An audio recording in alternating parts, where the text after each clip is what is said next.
YCP 5 ఏళ్ల పాలనలో వ్యవస్థలన్నీ నిర్వీర్యం అయిపోయాయని ముఖ్యమంత్రి చంద్రబాబు తీవ్ర ఆగ్రహం వ్యక్తం చేశారు. కొందరు అధికారులు పనిచేయడం కూడా మానేశారని మండిపడ్డారు. వరద ప్రాంతాల్లోని ప్రజలు తీవ్ర ఇబ్బందులు పడుతున్నారని, బాధితులకు 3 పూటల ఆహారం అందించేలా చూడాలని స్పష్టమైన ఆదేశాలు జారీ చేశారు. అధికారులు ఎవరైనా పని చేయకపోతే ఉపేక్షించేది లేదని మరోసారి స్పష్టం చేశారు చంద్రబాబు. జక్కంపూడి కాలనీలో పనిచేయని అధికారిని సస్పెండ్ చేసి వివరణ కోరామన్నారు. మంత్రులైనా సరే సరిగ్గా పని చేయకపోతే చర్యలు తీసుకుంటామన్నారు. ఆకస్మిక తనిఖీలు చేస్తానని స్పష్టం చేశారు చంద్రబాబు. ప్రజలు ఇబ్బందుల్లో ఉన్నప్పుడు వారి హితం కోసం పనిచేయాలని మీడియాకు చంద్రబాబు విజ్ఞప్తి చేశారు. ముంపు బాధితుల కష్టాలు వర్ణాతీతంగా ఉన్నాయని, వారికి ఆహారం అందలేదనే సమాచారం వస్తోందని అన్నారు. మృతదేహాన్ని రోడ్డుపై వదిలేసి వెళ్లిపోతే బాధిత కుటుంబ ఆవేదన ఎలా ఉంటుందో ఆలోచించాలని అధికారులకు సూచించారు. ఇళ్లలోకి పాములు, తేళ్లు వచ్చే పరిస్థితి ఉందని చంద్రబాబు చెప్పారు.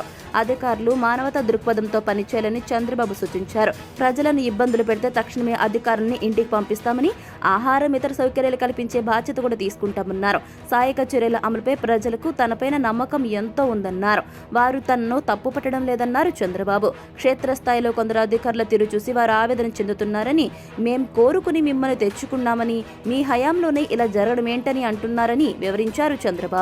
విజయవాడ గన్నవరం నియోజకవర్గంలోని ప్రవహించే ఏలూరు బొడమేరు పంట కాలువకు 3 రోజులుగా వరద ఉప్పొంగి ఎక్కడికక్కడ గట్లు తెగపడ్డాయి. ప్రధానంగా నిడమానూరు, గూడవల్లి, జక్కుల నెక్కలం మార్గంలో 2 కాలువలకు 6 చోట్ల గండిపడింది.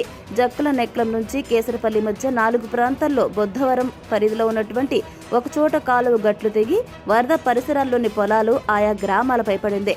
మొదట బొడమేరుకు 4 ప్రాంతాల్లో గండిపడడంతో జక్కుల నెక్కలం, సావరగూడెం పొలాల్లోకి మనిషి లోతు నీరు చేరింది. గ్రామాలను చుట్టుముట్టింది. మరొక వైపు చూసుకుంటే చెన్నై, కోల్కతా జాతీయ రహదారిని ఆనుకుని ఉన్నటువంటి నిడమానూరు, గూడవల్లి పరిసరాల్లోని పరిశ్రమల్లోకి వరద నీరు చేరింది. జాతీయ రహదారిపైన వరద నీరు ప్రవహిస్తుండటంతో వాహన చోదకులు తీవ్ర అసౌకర్యానికి గురవుతున్నారు. వరద కంకిపడు మండలం వేలుపూరు వైపునకు దూసుకెళ్లడం, ఏలూరు కాలువకు కేసరపల్లి పరిసరాల్లో 5 చోట్ల గండిపడడంతో కేసరపల్లి, ఉప్పులూరు మార్గంలోని పొలాలతో పాటుగా ఎస్ఎల్వి గృహ సముదాయం కూడా పూర్తిగా నీట మునిగింది. రాత్రికి వరద తగ్గుముఖం పడడంతో నివాసితులు ఊపిరి పీల్చుకుంటున్నారు.